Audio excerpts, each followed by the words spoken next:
Amis de TV Liberté, bonjour. Nous sommes au complet, c'est la fête. Bonjour Frédéric, bonjour Maxime et bonjour Louis. Bonjour Anne. Bonjour.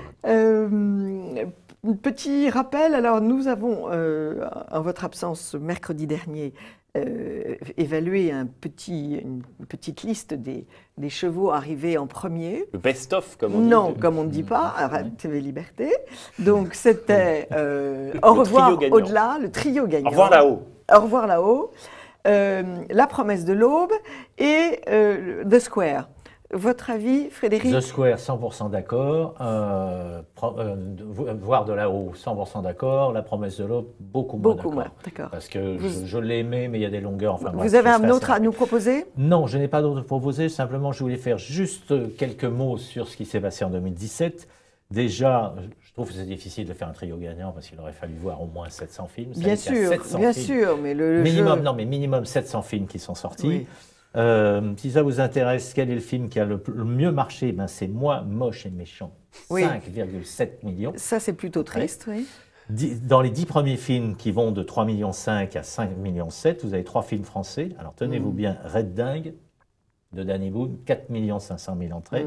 Vous avez Luc Besson, Valérian, 4 millions d'entrées. Il est quand même arrivé jusqu'à 4 millions d'entrées. Puis Alibi.com, quand même 3,6 millions.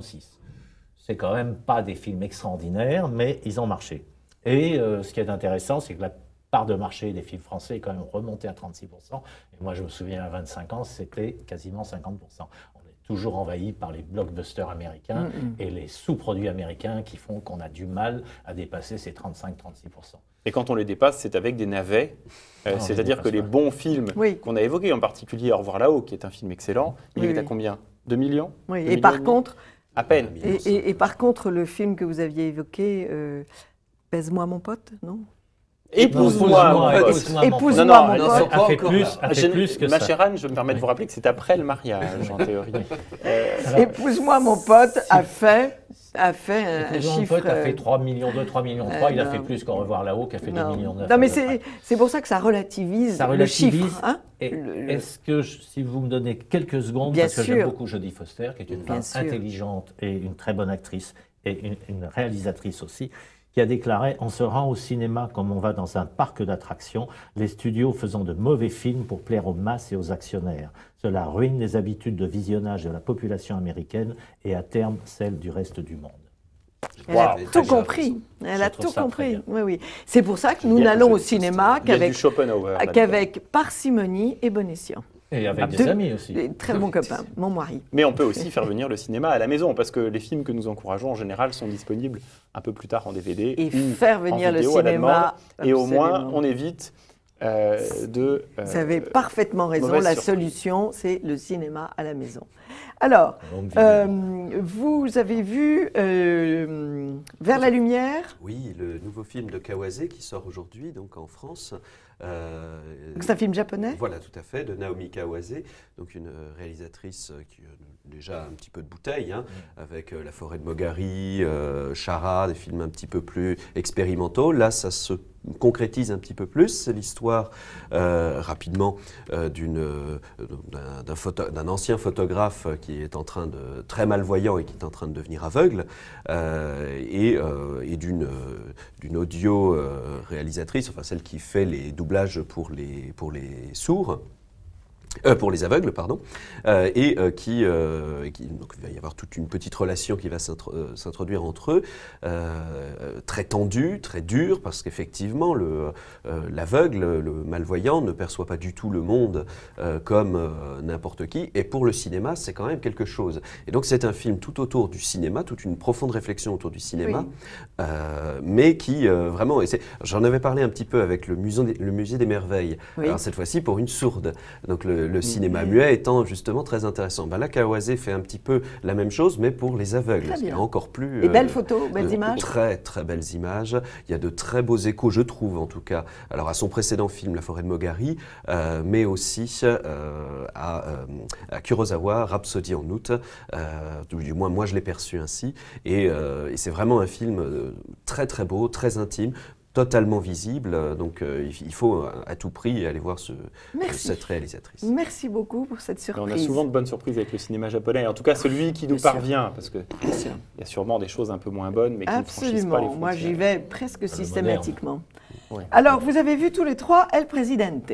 Alors, vous voulez que j'en parle? Alors, je le dis tout de suite, je n'ai pas du tout aimé ce film. Alors, j'y allais pourtant de façon assez positive. On suit un président fictif de l'Argentine à un moment assez fatidique, puisque ce président, qui était un homme politique de second plan, devient un homme politique de premier plan, qui est confronté à trois circonstances concomitantes. Premièrement, il participe à un sommet à l'échelle du continent sud-américain pour la mise en place d'un accord pétrolier, dont on devine qu'il est un peu le second couteau derrière le Brésil, mais il va, avec les États-Unis, essayer de prendre les devants. En parallèle, une affaire de scandale familial qui va l'éclabousser, et sa fille, qui est avec lui en permanence ou quasiment, qui est folle et qui l'accuse peu ou prou d'être un assassin à partir de souvenirs psychotiques qui lui échappent de façon épisodique.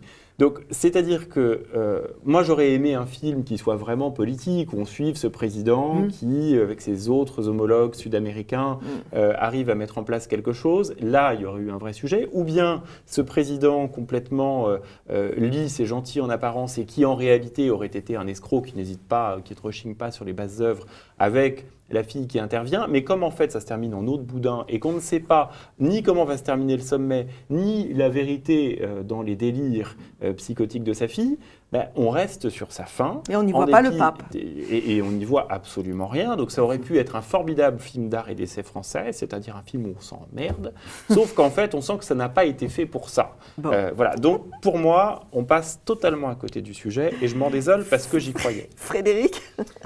Je ne suis absolument pas d'accord avec toi. C'est un film de Santiago Mitre qui est un extraordinaire film de géopolitique.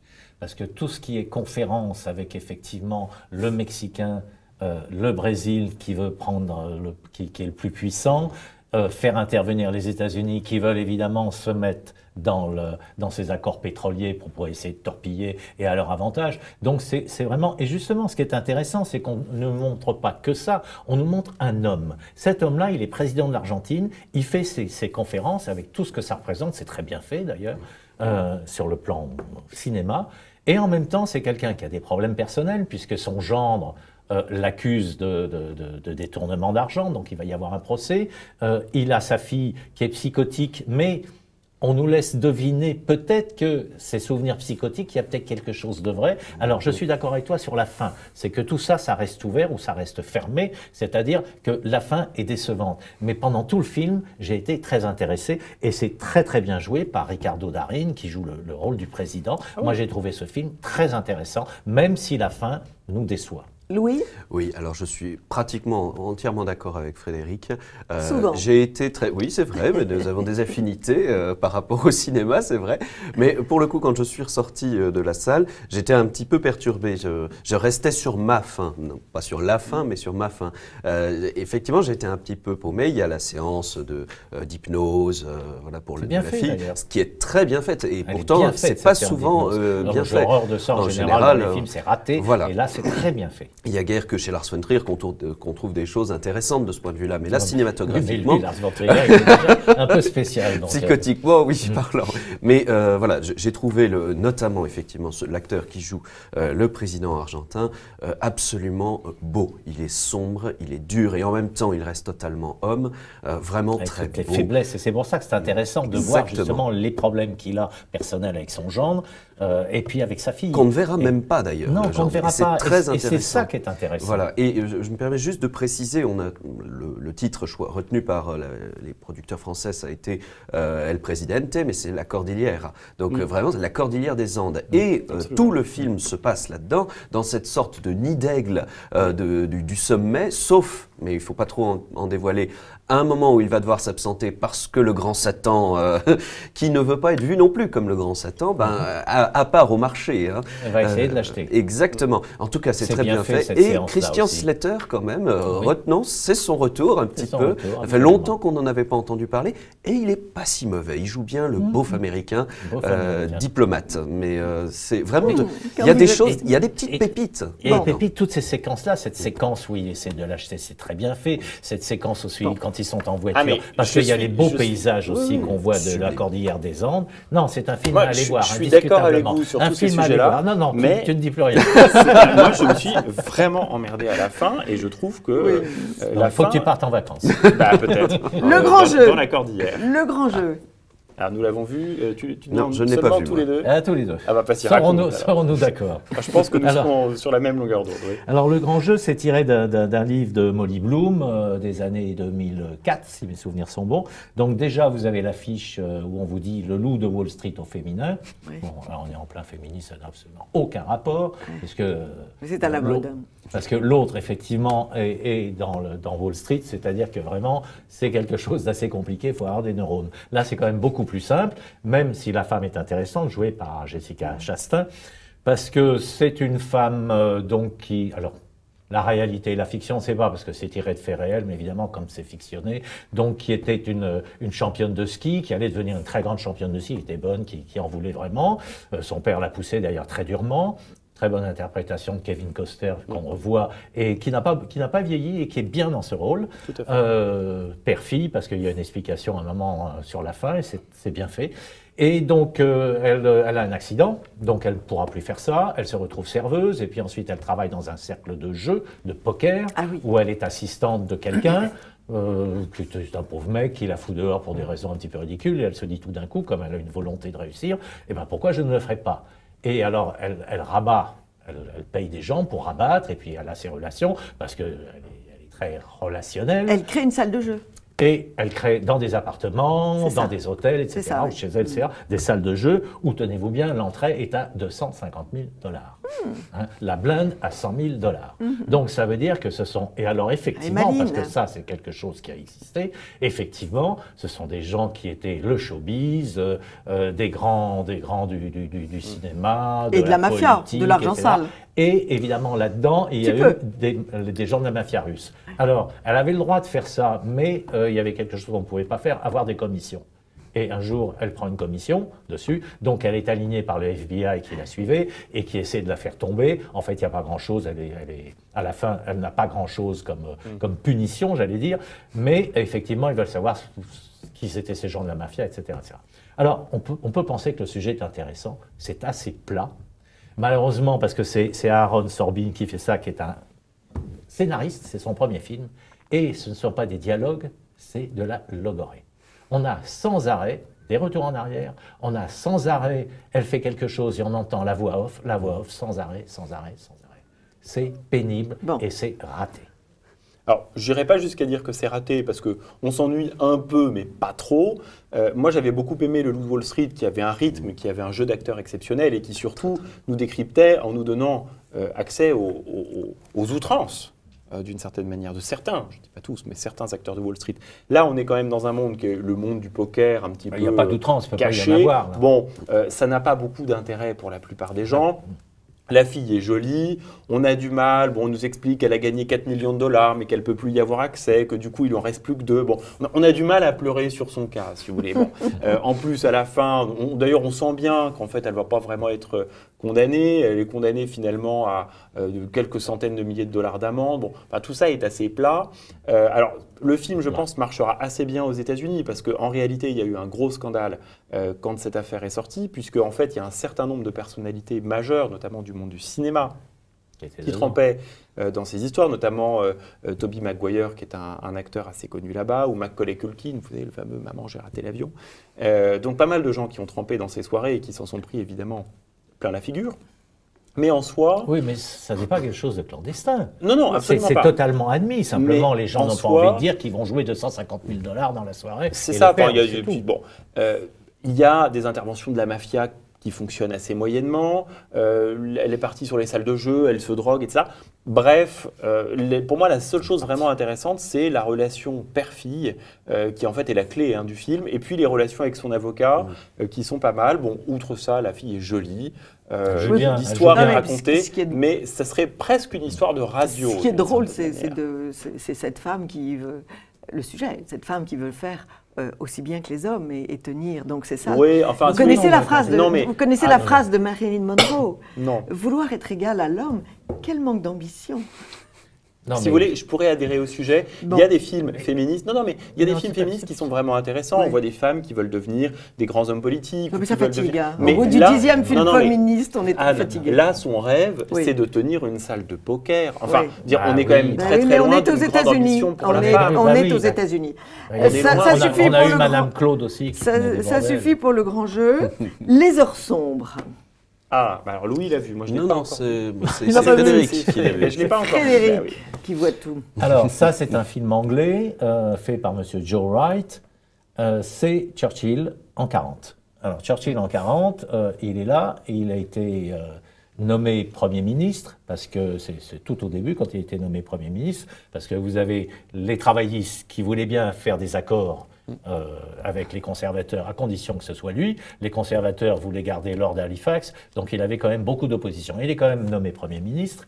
Et là, c'est au moment où, effectivement, il y a Dunkerque qui commence à être encerclé, et tout le monde en Angleterre se dit les troupes sont foutues, on ne pourra rien faire. Alors c'est là qu'effectivement, il va avoir l'idée, parce que c'est lui qui aura l'idée de faire venir toutes ces flottes, etc. Il demande à l'amirauté de l'organiser. Faire venir toutes ces flottes, ils ont quand même sauvé à peu près 300 000 soldats anglais, mais ils ne le savaient pas à ce moment-là.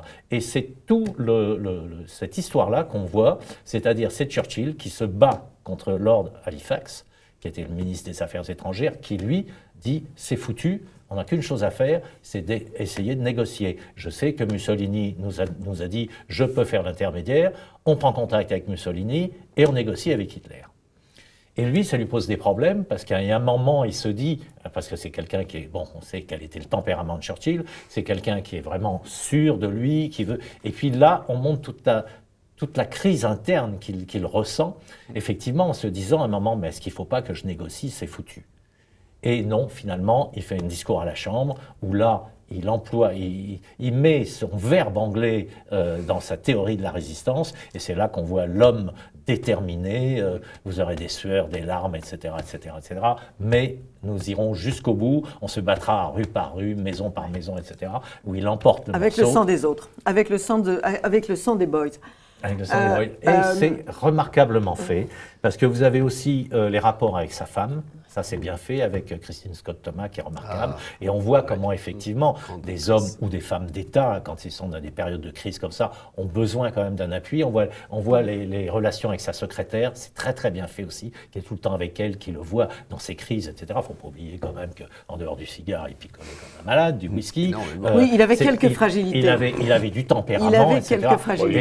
Et alors, ce qui est extraordinaire, c'est l'interprétation de Gary Oldman. Oui, Gary Oldman, qui a quand même joué dans des films où il avait toujours ses tics, où il forçait, etc. Là, on n'est plus dans du cinéma, on est en face de Churchill.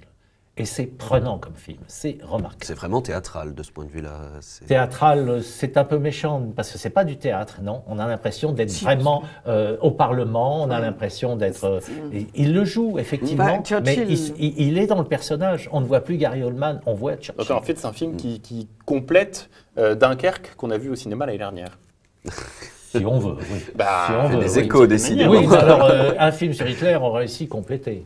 Oui, non, mais là, on est au moment de... Enfin, on suit... Bon. Ou Mussolini, parce que c'est tout de même un film... Oui, c'est très proche. C'est un film à la gloire de Churchill.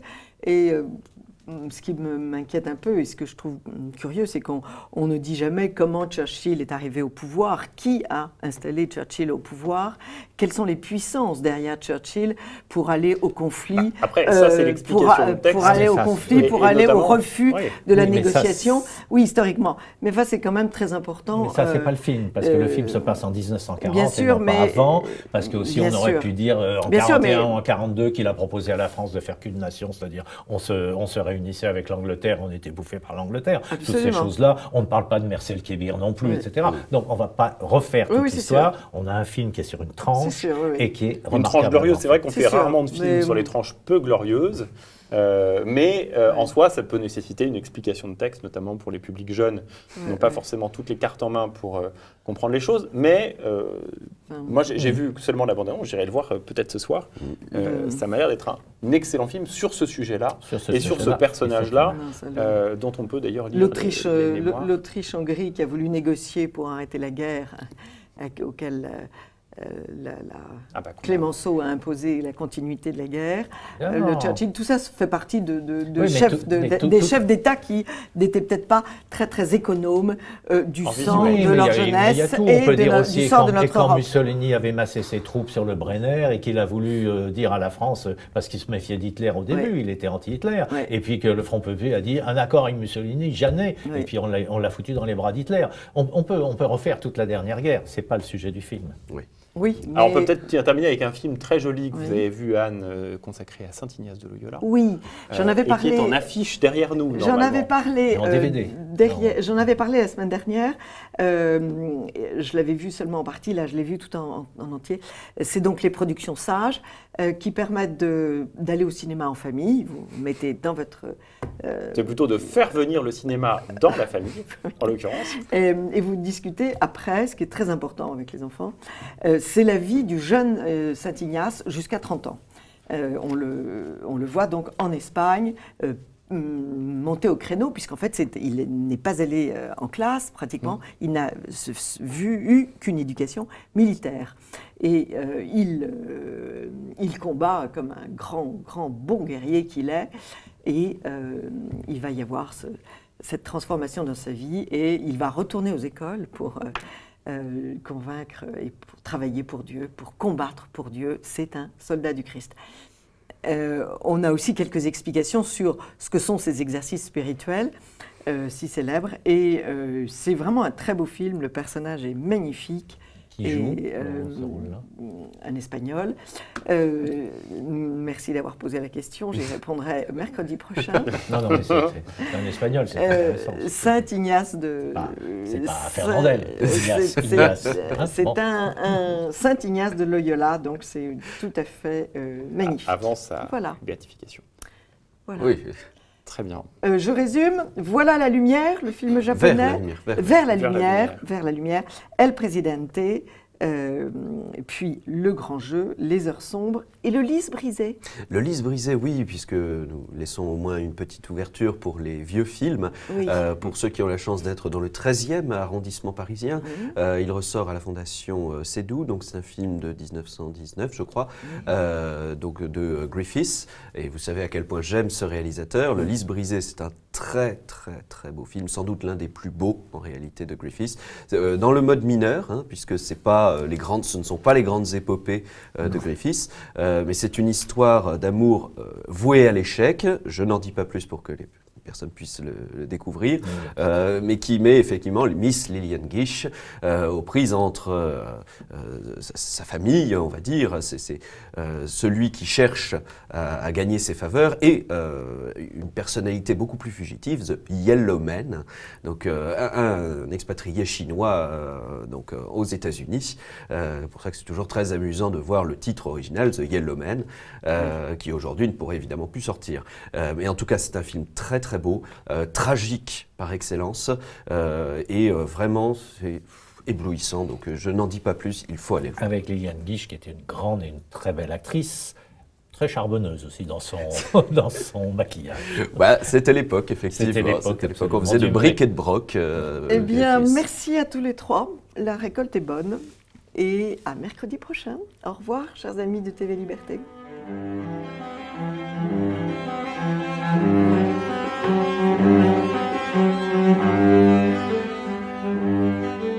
Chers amis de TV Liberté, nous sommes heureux de recevoir Damien Leguet, qui est philosophe, grand spécialiste de Charles Péguy, et qui a écrit aujourd'hui un livre qui s'appelle « La guerre civile qui vient est déjà là » aux éditions du Cerf. Monsieur Leguet, ce livre qui est paru déjà il y a 6 mois, Camp nous explique certaines causes, les causes de cette guerre civile qui est là, certains remèdes, mais vous n'abordez pas, parce que ce n'était pas le sujet, les conséquences, c'est-à-dire des bains de sang, comme toute guerre civile. Est-ce que vous pensez que les Français ont une idée de ce que c'est que la guerre civile ? Alors, si vous voulez, mon propos à moi dans mon livre, c'est pas de traiter de la guerre civile, c'est de traiter de ce qu'il y a dans la tête des individus aujourd'hui et qui conduit ou qui peut conduire ou qui risque de conduire à la guerre civile. Donc, le terrorisme, c'est-à-dire les 230 morts qu'on a vus effectivement en France ici depuis 2 ans, c'est une chose. Mon livre, le sujet de mon livre, c'est de partir d'une forme de constat ou de paradoxe. Le premier paradoxe, c'est que nous voyons bien qu'il y a effectivement une perception relativement négative de l'islam en France par les Français eux-mêmes. Et en même temps, nous voyons bien qu'il y a, dans, disons, la sphère intellectuelle ou médiatique, un certain nombre d'éléments de défense, disons, autour de la question de l'antiracisme ou de la question de l'islamophobie, qui empêchent de régler tous ces petits problèmes-là, qui seraient de nature à désarmer les consciences, désarmer les têtes, désarmer celles des personnes qui considèrent que nous n'avons rien à faire les uns avec les autres. Donc mon idée, dans ce livre, c'est de dire il y a des identités conflictuelles, il y a des apprentissages, même à l'université, d'éléments qui opposent les Français les uns avec les autres, qui considèrent qu'il y a soit un apartheid social, soit qu'il y a un racisme structurel en France. Bref, tous ces éléments-là qui conduisent dans les têtes à considérer que nous n'avons rien à faire les uns avec les autres. Si vous voulez, ma conclusion, elle est simple, et je m'arrêterai là, c'est de dire, et c'est ça le paradoxe sur lequel je n'arrive pas bien à sortir, et qui me paraît absolument stupéfiant, entre les racistes absolus et les antiracistes militants, il y a d'une certaine façon un point commun, qui est de dire les uns et les autres n'ont rien à faire ensemble et doivent chacun vivre séparément ou chacun se séparer. Donc cette idée qu'il puisse y avoir une même conception partagée par des racistes ultra et par des antiracistes ultra, comme quoi la nation ne peut pas lier ensemble des individus de façon à faire cause commune, et que donc chacun doit appartenir à sa race, à son groupe, à sa religion, et donc n'avoir rien à faire les uns avec les autres, ça me semble effectivement une situation qui est effectivement conflictuelle potentiellement et qui peut conduire à augmenter de plus en plus le côté anxiogène et le côté belliqueux qui existe chez nous. Alors, elle n'est pas anxiogène potentiellement. La guerre civile est déjà là. Vous le dites dans votre titre. C'est ça, exactement. Et quand des vieilles dames sont trucidées, quand des jeunes filles sont trucidées, quand des espaces de théâtre, des espaces de musique sont l'objet d'attentats effroyables, elle est déjà là. Ce qui m'étonne, c'est que vous partiez du principe qu'en France, il y a des racistes et qu'il y a vraiment des racistes patentés. Alors, il y a peut-être 2 ou 3 racistes rabiques, mais qui, de toutes les façons, n'ont jamais tué personne. Ça, c'est une première chose. L'individu qui, à Lisieux ou à Pont-l'Évêque ou à Caen, je ne sais plus, avait placé une bombe dans un café musulman, dans un café, l'avait fait au moment de la fermeture du café. Il n'y avait donc pas eu un seul blessé. Et ce type a passé 20 ans de sa vie en prison. Et il avait 25 ans. Donc, voilà. Si vous voulez, vous dites bien qu'on ne dit pas la vérité.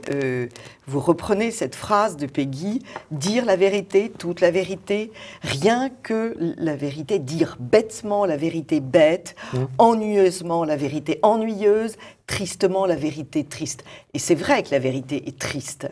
Mais depuis 40 ans, il y a quand même des tas de gens qui ont annoncé cette vérité, qui l'ont dit dans des tas de journaux. Alors, notamment un parti politique qui était tout de même très clair, un parti politique qui était fait de gens très différents, je vais nommer le Front National, qui était fait de gens très différents, de cathos et de païens, de gens de la métropole comme de gens qui avaient vécu avec des musulmans en Algérie et qui avaient très bien réussi à vivre, hein, parce que l'Algérie française, c'est tout de même un exemple où les Algériens ont fait des études, certains sont devenus agrégés, certains sont devenus ministres. Alors, attendez, est-ce que vous me posez des questions ou est-ce que c'est vous qui parlez? Parce non. Que si vous voulez que je réponde... Allez-y, ma question, c'est... Ma question, pourquoi est-ce que vous dites que finalement, il y a une bête FN, et vous venez de le redire avec ce conflit entre les racistes et les... Non, je ne crois pas que le conflit soit là. Je dis simplement, alors si vous voulez, soit on parle de mon livre... on parle de votre livre, mais c'est ce qu'il y a décrit dans votre livre. Soit on parle de vos opinions. Donc moi, je dis simplement que... On parle de votre livre, monsieur Damien Leguet. Vous dites que le Front National est une bête, et il y a deux bêtes en France, c'est les islamistes et le Front National. Non, je n'ai pas dit ça du tout. Si, c'est écrit. Pas du tout, je vous assure. Donc je sais ce que je dis à peu près. Donc je vous dis juste la chose suivante. Je dis qu'en termes de raisonnement, je ne mets pas en parallèle les racistes d'un côté et les antiracistes de l'autre.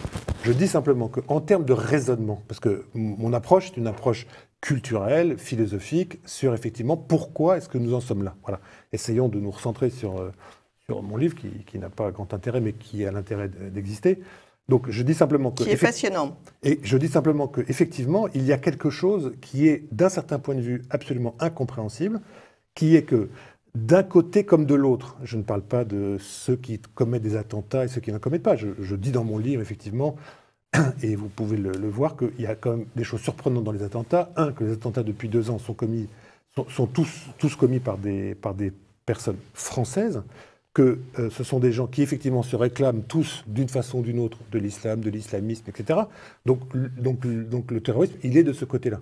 Je dis simplement qu'il y a à côté de tout cela un climat culturel qui laisse à penser qu'effectivement nous ne pouvons pas faire cause commune, nous ne pouvons pas faire nation, nous ne pouvons pas nous assembler parce que les identités des uns et des autres sont tellement opposées qu'il n'y a pas de raison que nous puissions nous retrouver comme, c'est pour ça que je me réfère dans mon livre à Renan, à la Troisième République, à ce travail qui a été fait pour nationaliser à la fois la religion catholique entre 1880 et 1914 avec force et violence au moment où... Un peu trop, oui.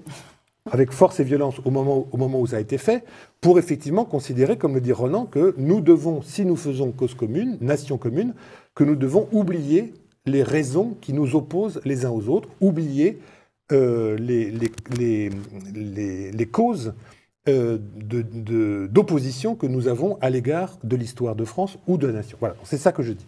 Ce que je dis aussi, c'est qu'effectivement, nous assistons à quelque chose qui est un peu particulier, qui est à la fois une forme de désintégration culturelle, ça c'est clair, une forme de désintégration nationale, parce que depuis assez longtemps, le discours tenu sur l'histoire de France insiste plutôt, et même largement, et même trop largement, sur le négatif et non pas sur le positif, et donc que tout cela conduit à un choc des cultures qui est effectivement non seulement anxiogène, non seulement compliqué à gérer, mais qui rend les oppositions des uns avec les autres, je ne dis pas irréconciliables, mais qui pourrait conduire à des situations irréconciliables et qui fait que ce que nous connaissons depuis 2 ans, qui est effectivement des situations de spasmes terroristes ici ou là, pourrait déboucher, comme on l'a connu par le passé, sur effectivement une guerre civile en bonne et due forme qui l'importe absolument d'éviter. Donc mon livre, c'est de dire comment est-ce qu'on peut éviter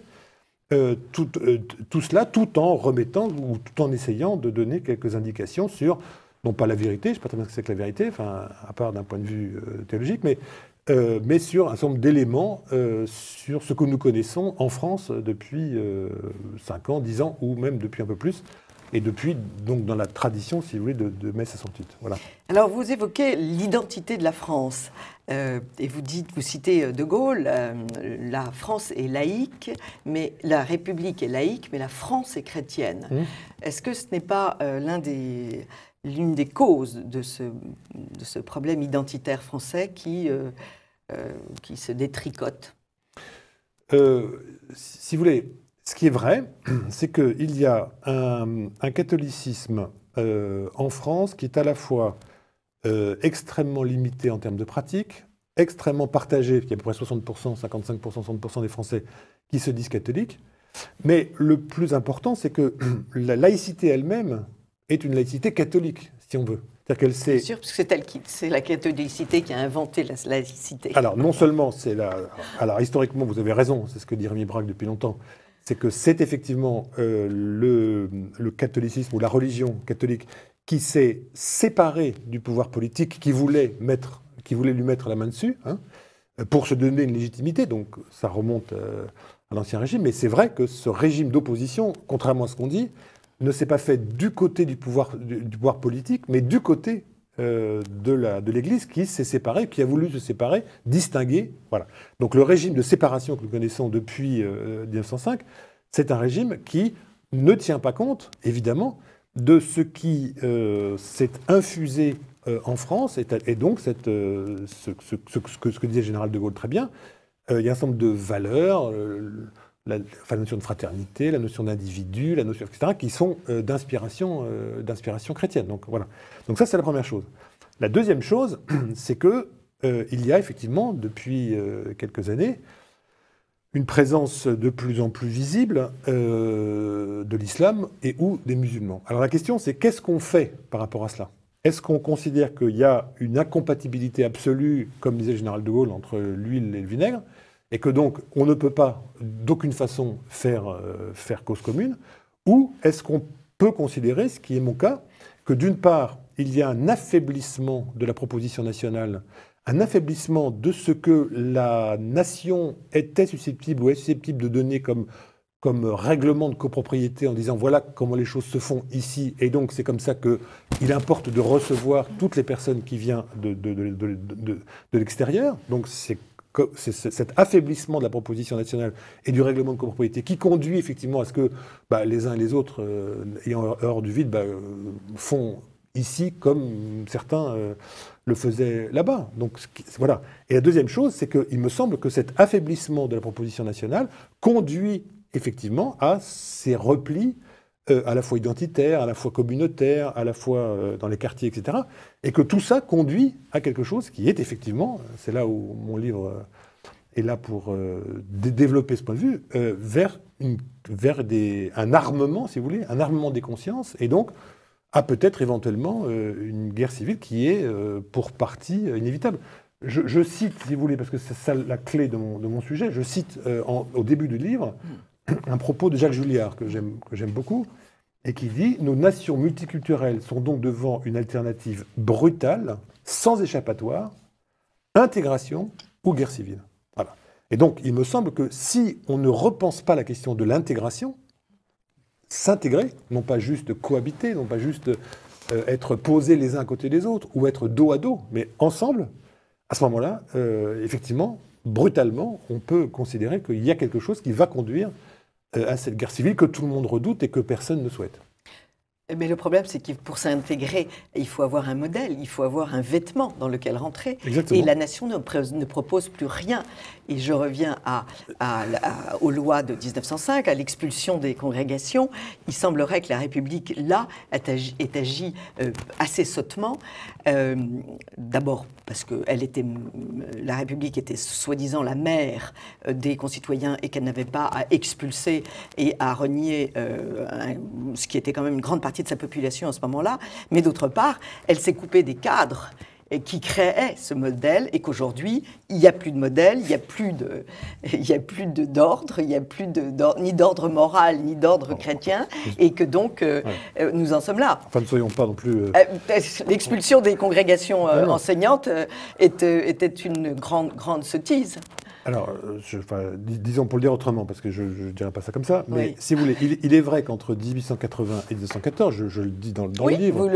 Vous le soulignez voilà, bien, je ne parle pas de sottise, mais je dis simplement que... Non, moi je suis plus radical dans mes termes. Voilà, que historiquement, si vous voulez, il s'est trouvé que le catholicisme a connu les rigueurs absolues de la laïcité et de la séparation. Il y a eu 30 000 expulsions de religieux en France. Il y a des ordres entiers qui ont été absolument fermés.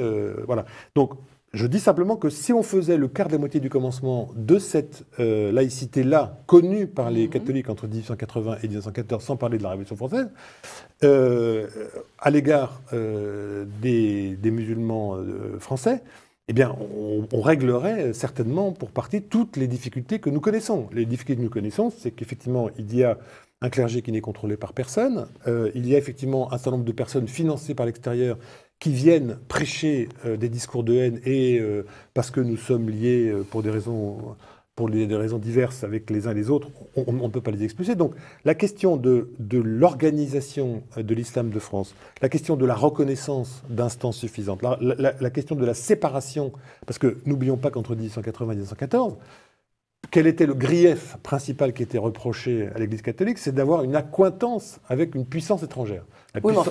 La puissance étrangère, en l'occurrence, c'était le Vatican. Oui. Donc, bon, ça, c'est l'accusation, vous savez. L'accusation stupide de la République quand elle veut encager quelqu'un, emprisonner quelqu'un. Ce que je dis juste, c'est que si on veut être conséquent avec soi-même, il importerait sans doute l'accointance avec la puissance étrangère d'appliquer ce même motif à l'égard de toutes les puissances étrangères qui soutiennent et même parfois financent et même envoient leurs propres prédicateurs en France, alors là, ça serait quand même autre chose. Parce que le Vatican... c'est plus vrai aujourd'hui que pour le Vatican. Le Vatican, combien de divisions Je vous rappelle qu'on a embastillé Maurras pour intelligence avec l'ennemi, lui qui était germanophobe. Donc, c'est des accusations... C'est pas le sujet, mais... Non, c'est des accusations, si vous voulez. Vous apportez de l'eau à mon moulin, accuser l'Église d'être sous les ordres du Vatican. Enfin, moi qui suis péguiste, je ne serai jamais du côté de Maurras. Je sais bien. Donc je ne défendrai pas Maurras. Je sais bien. Mais je vous dis juste qu'il il y a beaucoup de Maurassiens qui vénèrent Péguy et qui Péguy est un dieu. Mais je peux vous dire que Péguy ne vénérait absolument pas Maurras et l'Action française. Et dans ses conversations, en particulier dans sa correspondance avec Bergson, qui a été vraiment souillé par l'Action française au regard de ses origines, au moment où il s'est présenté. Donc, en plus, Péguy était à l'Académie française, oui. Non, au moment de son élection, l'Action française a fait une campagne absolument abominable contre Bergson, et donc Péguy, qui était philosémite comme personne, et surtout pas comme l'Action française, a défendu absolument Bergson, ce qui est tellement des choses. Absolument. Alors, le problème, c'est tous ces intellectuels qui ont amoindri l'image de la France et qui ont parlé de France moisie, qui ont finalement sali un modèle auquel les nouveaux arrivants auraient pu s'identifier. Oui, c'est ça le problème. C'est là où voilà, je dis effectivement que la grande difficulté, c'est que quand on a une forme de générosité dans l'accueil, qui peut se comprendre, encore faut-il que le modèle de l'intégration, de l'assimilation, enfin bref, le modèle qui laisse à supposer que des parties étrangères au corps d'origine puissent venir faire cause commune. Voilà. Que si c'est le cas, à ce moment-là, il faut être assez ferme sur ce qu'est l'identité nationale, ce qu'est cet ensemble qui n'est pas la République, comme s'il n'y avait qu'une seule République, parce que beaucoup de pays sont républicains. Ce n'est pas la démocratie non plus, parce qu'il y a beaucoup de pays qui sont républicains. Donc qu'en est-il de la particularité de la démocratie française, de la République française, de la nation française? Voilà. Sans tomber dans une forme de chauvinisme ou de nationalisme étriqué, il importe de comprendre que cette question-là est centrale pour faire en sorte que nous ne tombions pas, ce qui est malheureusement trop le cas aujourd'hui, dans les défauts du multiculturalisme. Le multiculturalisme, dans ses défauts, laisse à supposer que, effectivement, la culture d'accueil, en tant qu'elle est première par rapport aux autres, disparaît dans sa prépondérance, dans sa primauté, et que chacune des cultures peut cohabiter les unes avec les autres, et qu'il n'y a pas de raison de considérer que des cultures venues d'ailleurs puissent, d'une façon ou d'une autre, se mettre sous la culture d'accueil qui est la culture dominante. Et donc on oublie à ce moment-là cette question de la continuité historique, le droit à la continuité historique, et donc la capacité de pouvoir promouvoir, défendre ce legs historique qui est le nôtre, et que Renan voyait très bien, pour parler de Renan, de façon à faire en sorte que si des personnes, quelles qu'elles soient, viennent en France, elles viennent en France pour faire ensemble une cause commune avec cette entité nationale qu'est la France. Voilà. Si on perd cela, et malheureusement on l'a trop perdu, à ce moment-là, on arrive à des situations où la juxtaposition multiculturalisme des cultures les unes à côté des autres conduit à une juxtaposition des haines, des difficultés, des identités, et que tout cela, malheureusement, est potentiellement un facteur d'opposition flagrante et donc de conflictualité majeure. Mais le problème, c'est que, d'une part, jadis, il y avait cette loi que vous citez Marie-Antoinette, qui a dû, à la frontière, se déshabiller de tous ses vêtements autrichiens pour revêtir des vêtements français. Exactement. Mais le problème, c'est que nous sommes en face de gens qui refusent complètement de revêtir les vêtements français, puisqu'ils disent le foulard est français, notre langue est française, et donc les propos sont extrêmement violents. Non, alors si vous voulez, moi je ne suis pas dans le discours qui laisse à supposer qu'il y a eux et nous. Oui, vous avez raison. Le nous en question, si vous voulez, il y a effectivement des individus qui disent cela. Il y a dans cet ensemble de la communauté musulmane des extrémistes qui considèrent qu'il n'y a aucune raison de faire cause commune avec la France et les Français.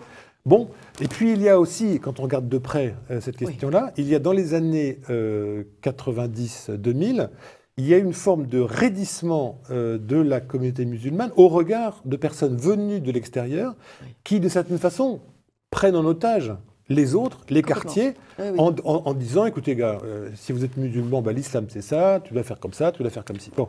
Et quel pourcentage pour vous est prisonnière? Parce qu'en fait, moi je pense que, aux prisons, je ne sais pas, mais il y a une forme de mise en tutelle, si vous voulez, et financée par nos amis du Qatar, de l'Arabie Saoudite. Du Qatar, de l'Arabie Saoudite. Et autres lieux. L'Arabie Saoudite, c'était extraordinaire. C'est un islamisme d'État. C'est extraordinaire qu'on ne puisse pas rompre les amarres avec tous ces pays-là quand on considère effectivement que l'argent du pétrole revient autrement pour développer les versions les plus fondamentalistes, le wahhabisme et autres, de la religion musulmane. Bon. Donc je dis simplement que il faut, intellectuellement, parce qu'il me semble que c'est important, ne pas opposer eux et nous, premièrement. Deuxièmement, ne pas considérer que ce que certains disent, tout le monde le dit, dans la communauté musulmane. Et troisièmement, je pense qu'effectivement, il y a, et ça serait ça le rôle de l'État français et de la nation française, d'une certaine façon, libérer ceux des musulmans qui ne demandent qu'à vivre en paix et en concorde avec les autres concitoyens, de les libérer de cette tutelle, de cette chape, de ces grands frères, de ces associations, de tout ce qui, d'une façon ou d'une autre, est de nature à reprendre le contrôle ou à prendre le contrôle sur les quartiers, etc., et à imposer quelque chose qui ne se fait pas. Moi, j'ai beaucoup travaillé sur le sujet, et il faut écouter cela aussi comme étant une vraie réalité. C'est qu'il y a le fait du port du voile, du port du hijab et tout ce que vous voulez, il y a une partie qui est volontaire pour certains, et une autre qui est pour pas créer de problème et pour faire en sorte que l'ordre moral imposé par certains soit respecté. Donc je pense que si on veut vraiment jouer intelligemment ce vrai défi que la nation française doit relever, il importerait de prendre en considération cela et de faire en sorte intelligemment de pouvoir effectivement pousser à une reprise en main de la communauté musulmane par elle-même, contre ceux-là même qui veulent leur imposer un ordre qui n'est pas le leur. Vous stigmatisez aussi tous les excès et tous les désordres moraux et sociétaux de la France, avec toutes ces nouveautés et tous ces excès sacrilèges contre la religion. J'ai nommé les excès de Charlie Hebdo et le mariage des homosexuels, pour caricaturer. Oui, et que cela provoque bien évidemment la colère des musulmans. Alors, sacrilège, je ne sais pas. Voilà, bon, essayons de dire les choses autrement. Moi, je dis simplement, effectivement, il y a un problème. Oui, mais je voudrais qu'on reste sur ce mot. C'est quand même très important, le mot sacrilège, puisque là, nous touchons à la religion. Oui. Nous touchons à la religion des musulmans. Donc, pourquoi vous ne voulez pas employer ce mot sacrilège? C'est très intéressant. Oui, parce que, si vous voulez, il y a deux choses. Il y a ce que je dis et puis ce que vous dites ou ce que vous voulez me faire dire. Moi, ce que je vous dis, ce que je vous dis, moi, c'est que ce qui est dans mon livre et que, voilà, c'est la chose suivante. C'est que soit on aurait pu considérer du temps du président Hollande qu'effectivement le plus important c'était cela, c'était l'intégration de tous. Oui. Voilà. Et donc, si on veut comme objectif l'intégration de tous, il aurait été nécessaire à ce moment-là de considérer que ce progrès, entre guillemets, qui est le mariage homosexuel, n'était non seulement pas le bienvenu, que non seulement ça allait cliver les musulmans d'avec la morale commune et la nation, et que, troisièmement, ça allait effectivement, ce qui s'est produit, ça allait bénéficier à quelques-uns, mais une petite minorité, mais une infra-minorité, et contre, disons, les musulmans qui ont une conception morale, on peut le regretter, mais qui est une conception morale traditionnelle. Et pour eux, l'idée d'un mariage homosexuel est inconcevable. Voilà ce que je dis dans mon livre. Et donc, je dis simplement qu'entre Caroline Fourest d'un côté et, disons, Mohamed des banlieues, il aurait fallu choisir effectivement plutôt les banlieues et cette morale commune, plutôt que de privilégier quelques petits groupuscules qui, de toute façon, maintenant, demandent encore autre chose, et qui n'a pas favorisé ce travail d'intégration. Voilà. Donc je dis simplement, là, il y a une erreur politique majeure de la gauche, et de François Hollande en particulier, et Gilles Kepel a bien montré que si 70% ou 80%, enfin je ne sais plus ce qu'il disait, mais c'était ça, des musulmans de France ont soutenu le président Hollande, enfin celui qui est devenu le président Hollande au moment de son élection présidentielle, il y a eu un retournement complet de l'opinion contre la gauche et contre Hollande par la communauté musulmane au regard de ces sujets-là, qui sont des sujets qui peuvent apparaître pour nous, qui sommes modernes, compliqués, mais acceptables dans le cadre d'une nation, mais qui peuvent apparaître pour eux tellement contraires à la morale traditionnelle et d'origine qui est la leur, que c'est une cause, c'est un casus belli, une cause de séparation d'avec la nation, et ça pousse au repli et au repliement encore plus. Voilà ce que je dis. Et vous soulignez l'absence de volonté d'ordre d'un gouvernement qui, hors l'ordre, selon Hannah Arendt, c'est le terrain de la liberté. S'il n'y a plus d'ordre, il n'y a plus de liberté. Alors, c'est un arrêt, mais c'est surtout magnifiquement, effectivement, ce que Peggy dit. Voilà. Peggy dit la chose suivante, qu'il faut méditer, comme toutes les choses intelligentes dites par Peggy, c'est que le désordre se retourne toujours contre les plus faibles.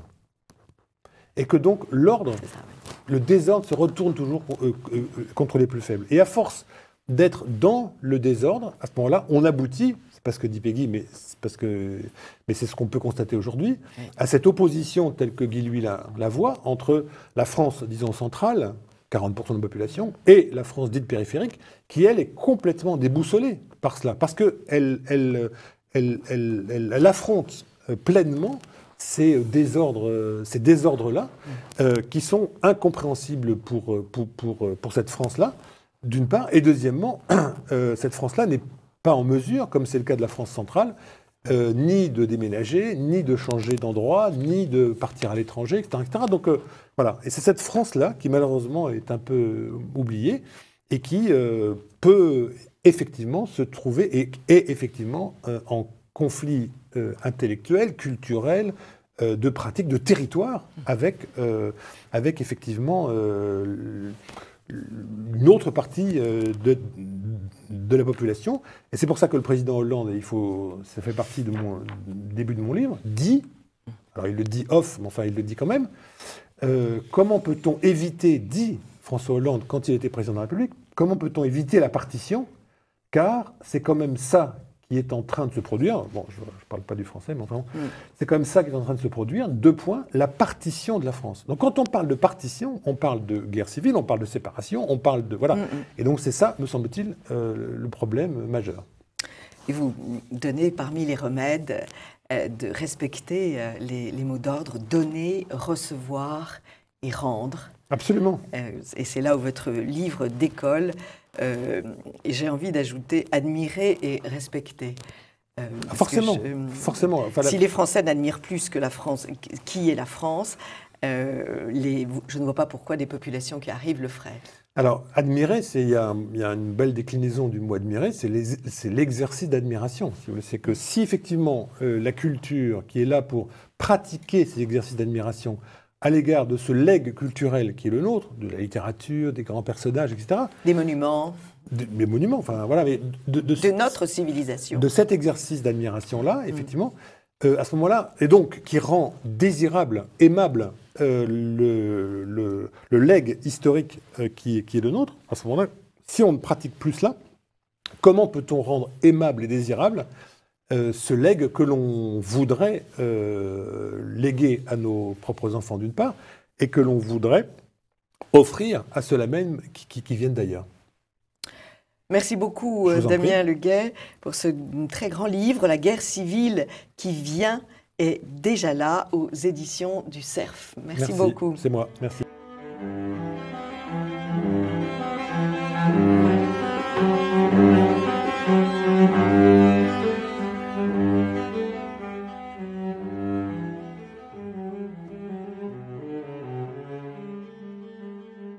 Chers amis de TV Liberté, nous avons la joie pour cette rubrique L'art en beauté de recevoir un comédien, un grand comédien qui s'appelle Stanislas Delatouche et qui vient évoquer son prochain spectacle sur Céline au Déchargeur.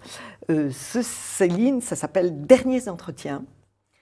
Au Déchargeur à partir de... Le 16 janvier. 16 janvier, voilà, 21h15. Et les Déchargeurs, c'est dans les Halles. C'est dans les Halles, c'est entre la rue de Rivoli et les Halles, petite rue, au bord de C et A. Hein, il y a à l'angle. C et A. Il y a un magasin C et A. Absolument, absolument.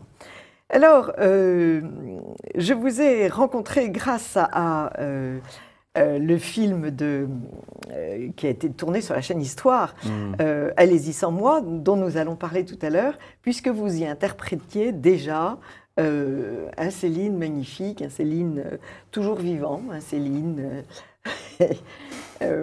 toujours cinglant, toujours rigolant et toujours si exact. Vous avez fait partie d'une compagnie qui s'appelait La Trappe Théâtre. Ça remonte, mais j'y tiens beaucoup. Ouais. Oui. C'était en 87. Je suis arrivé au théâtre par la troupe. Oui. Voilà. Donc je me suis intégré à cette troupe pendant 7, 8, 9 ans. Et tous les ans, créer nos propres spectacles. C'était un théâtre total. Et je crois que c'est là que j'ai pris mon envol et que je suis rentré de plein pied dans ce monde. C'est-à-dire que le théâtre, avec ce qu'il y a de physique, d'organique, de vocal, le chant, l'instrumentation, l'acrobatie et le texte, quand même. Et le texte.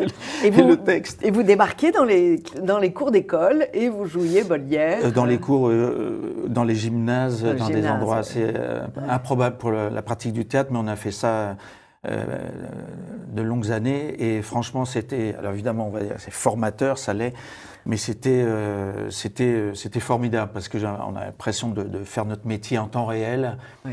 Et on avait le retour immédiat du public. C'était surtout ça. Donc on était nourris, on est nourris de ça. Donc ça, j'oublierai pas Je n'oublierai pas cette période. Et Céline, alors, comment est-ce que... Ouh là là. Céline, vous le pratiquiez Céline, comment est arrivée Céline là-dedans? Oui, Céline, c'est un moment particulier, c'est-à-dire à 20-25 ans. J'étais assis dans le salon aux côtés de ma mère, on regardait la télévision, oui. Et on est tombé sur un reportage, évidemment en noir et blanc, hein, puisque c'était un des reportages sur Céline. Et pendant 20 minutes, là, j'ai été saisi, ébloui, je sais pas, il y a quelque chose qui m'a baigné véritablement. C'est-à-dire cette personnalité qui était en face de moi m'a baigné d'une façon que j'étais... je ne sais pas quel terme employer, si c'est plus que de l'empathie, c'est-à-dire que cette espèce de liberté qui s'autorisait à parler, à déverser devant une caméra tout ce qu'il pense des hommes, de l'art, de la société du progrès, une espèce de souveraineté très subjective, très marginale, mais alors absolument séduit étonnamment. Et à tel point que je n'ai pas mis le nez dans un livre avant au moins une vingtaine d'années. Ah oui. C'est-à-dire que ce moment-là m'a tellement rempli que je me suis dit que c'était tellement précieux qu'il ne fallait pas aller plus loin parce que là, j'allais perdre une sensation, un sentiment ineffable. Et puis, vous avez joué. Alors quand même, à un moment donné, je me suis dit, il faudrait quand même ouvrir ces livres. Donc je crois que c'était Casse-Pipe, le premier, qui m'a un tout petit peu ouvert la porte. Ouais. Les premières pages, avec notamment ce catalogue d'insultes qui viennent du capitaine Haddock. D'ailleurs, on sait maintenant que Hergé a un petit peu repris des choses de Céline, enfin c'est ce qu'on dit, sur les insultes. Haddock avec son perroquet, ne le dites pas parce que Hergé va être interdit, donc attention. Attention. D'accord, je me plie. Et donc, Casse-Pipe, et puis surtout, alors j'ai essayé de lire Le Voyage au bout de la nuit, impossible, une page, 2 pages, d'un chapeau à l'autre quand même, si, parce que j'aimais beaucoup les récits de guerre, et alors voilà, la Deuxième Guerre, là, dans un château, ça m'intéressait un peu, mais guerre plus loin. Et c'est finalement ce qui m'a fait rentrer dans Céline, c'est Madame Niçois, sa patiente, du cancer quand il est à Meudon en 57-58. Il n'a plus guère de malade, mais il la met en scène dans des pages assez magnifiques d'un château l'autre. Et là, j'ai compris que il m'a semblé voir l'humanité, cette empathie pour l'humanité désemparée, cet amour déchu désemparé qui caractérise Céline. Voilà. Et après, encore quelques années plus tard, à force de m'entendre dire que je ressemblais on vous propose à Céline, on me dit, mais quand même, tu devrais quand même, il faut que tu le fasses. Oui. Et donc, j'ai profité d'une année où j'avais un spectacle, La puce à l'oreille je jouais La puce à l'oreille de Feydeau, et je jouais le petit vieux qui est dans un lit à tournettes, et qu'on fait apparaître au rire du public quand il y a la police qui vient débusquer une scène licencieuse, etc. Donc, ce petit vieux apparaît 3 fois dans le spectacle, en train de lire un livre, et puis il dit 2-3 phrases débiles, et le public rit. Et moi, j'ai profité de ces 7 mois de tournée où je n'avais rien à faire pour lire tout Céline au vu du public aussi. Et là, je me suis dit, en le lisant, je l'ai lu pour le travailler, en fait. Voilà, c'est ce qui a fait que j'ai pu... après monter ces spectacles. Voilà, je l'ai lu dans l'optique de le travailler. Et du coup, j'ai fait 3... Avec Géraud Bénèche. Avec Géraud Bénèche, je n'aurais rien fait tout seul, je crois. Oui. Je crois que c'est lui qui m'a poussé, parce que cette ressemblance est même peut-être une... Alors on dit toute la critique, et c'est vrai que moi qui vous ai vu à l'écran, donc dans ce film « Allez-y sans moi » de Patrick Buisson, je n'ai pas connu Céline, j'ai vu beaucoup de photos de Céline, mais on a l'impression d'approcher du personnage, de le toucher vraiment. Vous êtes Céline. Merci. oui, non, mais c'est ça. C'est ce qui fait qu'avec les années, j'ai un tout petit peu moins d'appréhension, on va dire, à le jouer, parce que ça fait 2011 là qu'on s'est mis sur le sujet. Alors, que ça. Hein. Ces derniers entretiens, que disent-ils? Alors, ces derniers entretiens, on a fait un montage, un tissage en dentelle, hein, oui. avec Céline. Il faut bien que ça soit de la dentelle. Toujours. Donc, nous avons pris plein d'extraits où il parle de son enfance. Oui. Parle de sa jeunesse au passage Choiseul, oui. jeunesse misérable, dit-il, et la vocation médicale, parce que ça, il y tient absolument, et le mépris avéré pour la littérature, mais ça, on sait que c'est une coquetterie quand même. Et il n'aurait écrit que pour gagner de l'argent pour son petit loyer. C'est-à-dire qu'il est très exigeant par rapport aux écrivains. On écrit avec son sang, pas avec le sang des autres. C'est ça. Alors il a voulu se mesurer à... D'ailleurs ici Dabitte, Eugène Dabitte, Dabitte sortait son hôtel du Nord, je me suis dit pourquoi pas moi, j'avais besoin d'argent et je me suis mis à écrire. Et j'ai pris le nom de ma mère qui s'appelait Céline. Ah, c'était son prénom. Oui, elle s'appelait Céline, Marie-Marguerite Céline. Il enchaîne comme ça. Et donc, derniers entretiens, on va jusqu'au bout. C'est-à-dire que c'est vraiment ces derniers entretiens. Et il se livre quand même avec des gens comme Smaden, Dumayet, Powells, avec pas mal de profondeur et en mettant un petit peu bout à bout, on arrive quand même à cerner l'humanité. Des exemples. Des exemples. Des extraits. Du bonhomme. Des extraits. Alors les gens de lettres, ça prend les gens de lettres, stylistes admirés, ça prend une grande place. Alors il commence par La Rochefoucauld, La Bruyère, il adore les moralistes français. Alors ça, l'homme ne se sent pas naître, il souffre pour mourir et il oublie de vivre. Alors ça, ça lui rappelle l'Espinasse, n'est-ce pas, et les grands stylistes. Après, il y a La Fontaine. Je tiens La Fontaine pour passer, n'est-ce pas, il sait en très peu de mots. D'instinct, nous ne voulons comprendre que les nôtres. Nous ne croyons le mal que lorsqu'il est venu. Il le dit très bien, c'est fin, c'est ça, et c'est tout. C'est final, comme on dit en anglais. Voilà, donc c'est final. Il n'y a rien à ajouter. Définitif en français. Et définitif. Alors, alors c'est Chardin, le grand peintre adoré, c'est Chardin. Et Picasso à côté. L'autre, il fait des fantaisies, des machins, des trucs qu'on lui demande pas. Mais Chardin, tac, ça y est, c'est tout, c'est fait. Bon. Et puis alors Shakespeare, quand même le plus apprécié, c'est Shakespeare. Alors on se demande comment il fait ça, n'est-ce pas? Ça vient si bien, si juste. Et puis il a de la rigolade, n'est-ce pas, que les autres n'ont pas. Il a le rire, ce qui est énorme, n'est-ce pas? Quand vous avez à la fois le tragique et le rire, vous avez gagné. Et tandis que les autres, c'est un petit peu monotone. Les histoires de Racine sont très fines, mais enfin, c'est toujours autour du derrière. Vous savez, les fameuses histoires génitales là, qui sont un petit peu lassantes. Tandis que Shakespeare, c'est plus complet, ça tient mieux le coup et le temps. Bon, ça, on a droit à ces perles sur les stylistes, sur les gens de lettres. Mais après, on a l'enfance, rapport à sa mère. Les psychanalystes écouteraient ça avec délice aussi quand ils parlent de sa mère. Non, mais ma mère, j'ai son caractère beaucoup plus qu'autre chose. Elle était d'une dureté, mais elle était impossible, cette femme. Il faut dire qu'elle était d'un tempérament comme moi, quoi. Elle jouissait pas de la vie, quoi. Toujours inquiète, toujours en transe. Elle a travaillé jusqu'à la dernière minute de sa vie. Voilà pour la mère de Céline. Et voilà, donc tout ce spectacle est fait... alors là, je donne peut-être l'impression de l'imiter, je ne sais pas, mais c'est vrai que non, faut pas. C'est-à-dire que ce n'est pas qui revient sans arrêt. Alors il y a des choses extraordinaires. Oui, ce n'est pas. Reste un petit peu collé.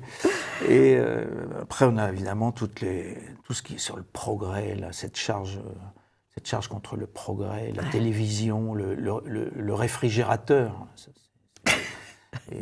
Et l'arrivée évidemment des Chinois, ça c'est le...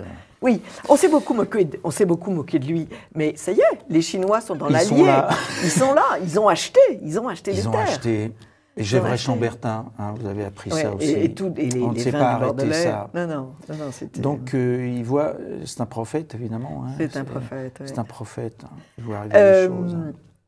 Les déchargeurs, c'est à 21h15. Oui. Au Hall. Ça dure 1h15. Et ça dure 1h15, et je crois vraiment qu'il faut y aller. Et vous nous... sur l'invitation, il y a cette phrase « Je travaille et les autres foutent rien ». Voilà exactement ce que je pense. Ah oui, c'est comme ça qu'il accueille Jean Guenot et Jacques Daribaud, oui, en 60. Ouais, c'est ça, cette phrase-là. Mais vous savez que j'ai entendu sa voix, parce qu'il y a des enregistrements de sa voix que j'ai, avec justement Jacques Daribaud. Ah oui. L'interview avec Jacques Daribaud est enregistrée. Alors celui-là, on a pris pas mal dans ces deux intervieweurs, parce qu'il est extrêmement complet. Extrêmement complet. Il est très très complet, oui. Ouais, et donc, chers amis, je vous informe d'une jolie nouvelle, c'est que Stanislas Delatouche nous offre 4 places pour ce spectacle. Donc, vous allez vite, vous nous envoyez une lettre.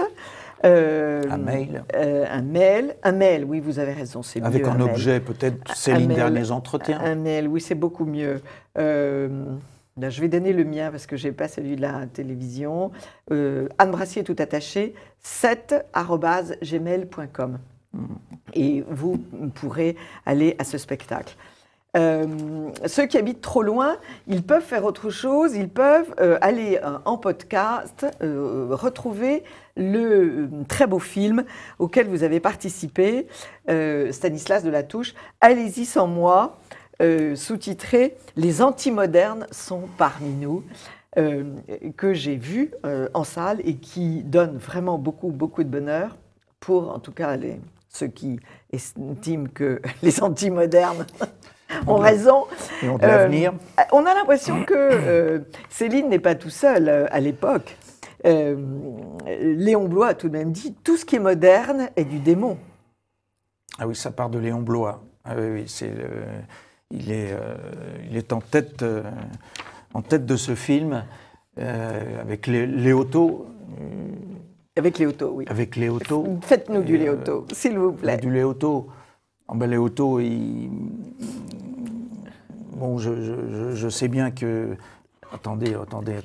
Il est là. Il est où mon Léoto? Il est là, votre Léoto. Alors, je vais raconter ce qu'est ce film. Il applique la méthode Buisson, qui est une méthode que j'aime beaucoup, parce que ce sont des films uniquement faits de citations. C'est ça. Alors, il a déjà présenté la guerre d'Algérie de façon magnifique, avec des citations de grands écrivains. Des écrivains combattants. Des écrivains combattants qui ont été au feu. Film. Et il recommence donc là avec cette espèce de tableau littéraire des antimodernes. Et il y a 4 personnages principaux. Il y a donc Paul Léoto, il y a... Il y en a. Il y a Léoto, il y a Sioran. Il y a Céline. Il y a Céline, évidemment. Céline. Il y a Audiard, il y a Bernanos. Il y a Gabin. Il y a Vialat. Il y a Gabin. Il y en a Davila, je ne connaissais pas un Colombien, un moraliste colombien magnifique. Gomez Davila. Nicolas Gomez Davila. Oui, lire un livre de Gomez Davila, c'est du cognac fort. Ah bon, cognac fort. Ah oui, il est fabuleux. Et très ancien. Ouais. Alors j'ai trouvé la phrase de Léoto. Il ne faudrait pas croire que je ne suis qu'un vieillard répugnant. Bon, je n'ai pas le visage d'un bellâtre, mais j'ai un visage plein d'expressions, de caractère et hors de l'ordinaire. Je le vois bien la façon dont les gens me regardent. J'ai la tête de l'emploi, hein. La tête de ce que j'ai à faire. Ma mission, c'est de me rebeller contre l'homme. Hein. Et moi, je ne le lâcherai pas de sitôt. Bon, quand même, il a envie d'aller en avant. Il a envie d'envoyer des scuds. Des scuds, voilà. Et la phrase sur les jeunes, sur les vieillards. Oui. Alors, Sioran sur les vieillards, oui. À 20 ans, je n'avais en tête qu'une seule chose, c'était l'extermination des vieux. Je persiste à la croire urgente, mais j'y ajouterai désormais celle des jeunes. Avec l'âge, on a une vision plus complète des choses. Ça, Sioran, aussi définitif. Définitif. Alors, allez-y, l'explication du titre, Allez-y sans moi. Allez-y dans sans moi, c'est le progrès, c'est-à-dire définitivement... Dans le futur. Dans le futur. Le futur... radieux. Radieux avec les fusées. Les fusées. Ouais. Mais après, ils ont tous des personnalités différentes. C'est ça qui donne la grande richesse de ce film. C'est qu'ils ne sont pas juste misanthropes ou tournés vers eux-mêmes. Ils sont visionnaires, voire candides. Ils ont un humour. Je crois que ce qui lie tout, c'est qu'ils ont un humour énorme. Et vraiment, c'est un film à voir et revoir parce qu'il est d'une richesse. Alors, on peut le voir en podcast sur la chaîne absolument. Histoire. Et il faut écrire à la chaîne Histoire et demander très vite la commercialisation du DVD. Oui. Parce que, encore une fois, vous... Ah oui, il a 1h40 de ce calibre-là. Et ce film-là, le film précédent sur la guerre d'Algérie, chaque film est véritablement un événement.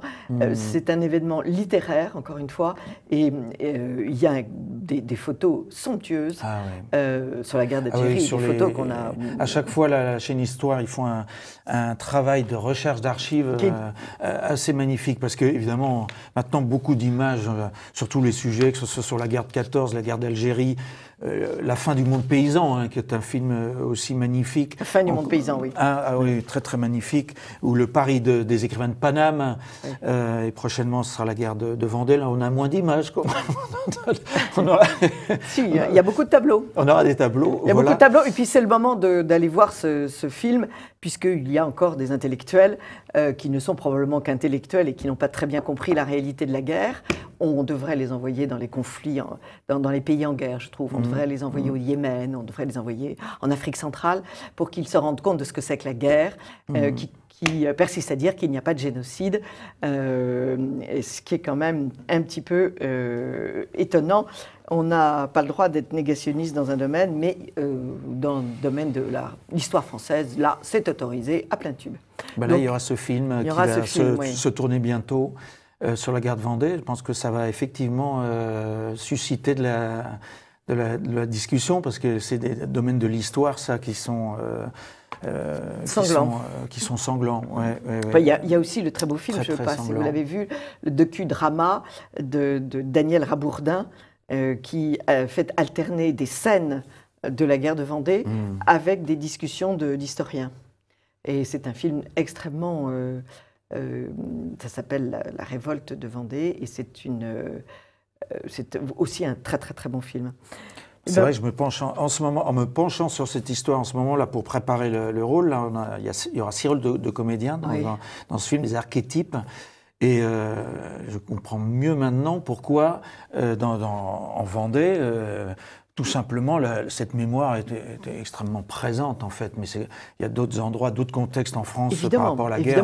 On sait bien que ces choses-là sont enfouies. Vous savez, il faut se promener en Vendée et rentrer dans ces petits mémorials, ces petites chapelles où il y a la liste des noms, l'âge des noms des enfants qui ont été emmenés, étrucidés immédiatement c'est facile à faire, mais évidemment, il faut quitter le quartier latin.